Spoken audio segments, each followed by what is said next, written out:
Moonshine, which is just untaxed, unaged white whiskey, is truly the only authentic American spirit. I mean, if you think of vodka coming from Russia and gin coming from the UK and, bourbon just a hybrid of Scotch whiskey, white whiskey was always 100% authentic American.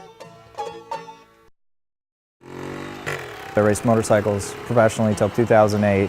The best way I can describe it is, people talk about midlife crises, and I did one thing. I turned professional at 16 years old, quit high school, traveled the world, and was an athlete and didn't know anything else. So all of a sudden to lose that, you're very lost. And then at that same time we had the housing crisis. A lot of my friends were hedge fund managers, venture capitalists, people like that, just putting the fear of God in you. We gotta get your money out, and things, it's gonna be like the Great Depression. And then as soon as they said that, something clicked, and Great Depression led into Prohibition, and then started thinking about moonshine and what is moonshine. I had no idea. In my research, I was like, okay, so prior to Prohibition, 80% of all farms had an operating whiskey still on the property. It was the easiest way to trade barter corn was to distill it down, and then you'd haul 100 gallons of whiskey rather than 50,000 bushels of corn.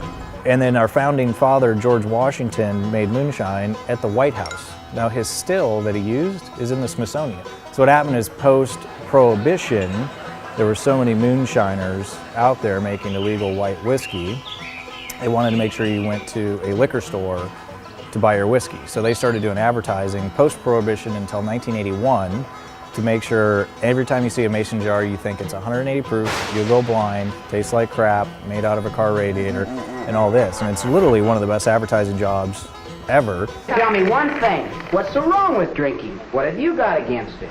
Well, in the first place, everybody knows it doesn't do you any good. It can ruin your health. Is that what you believe?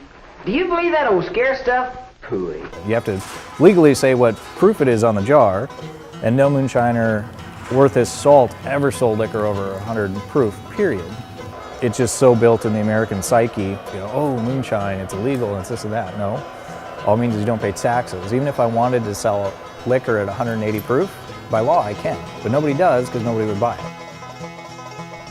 Randomly got on a plane to East Tennessee because that's the last you'd heard it kind of existed, was up in the mountains, and got up there and started driving up in the hills, and everybody thought I was crazy and just knocking on doors and, hey, where did I buy some moonshine, who can I talk to? And everybody's like, well, you need to go see Popcorn. I'm like, what the heck's Popcorn? He goes, he's the last one. So when I first got up to the house, get out of my car, as I get towards the porch, I look to the left and I see a headstone that said, Popcorn said, fuck you. Okay. And then I start walking up the stairs and old Popcorn comes walking out. I mean, it looks like it should be in a movie. Looks me square in the eye and he goes, son, do you eat pussy?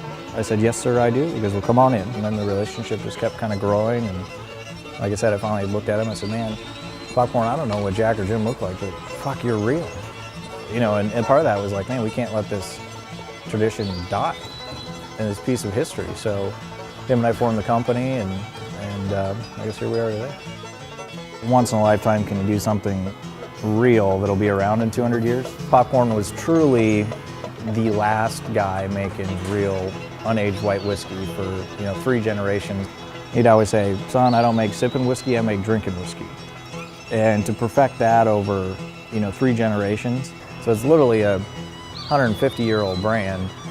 It's just been part illegal and now part legal.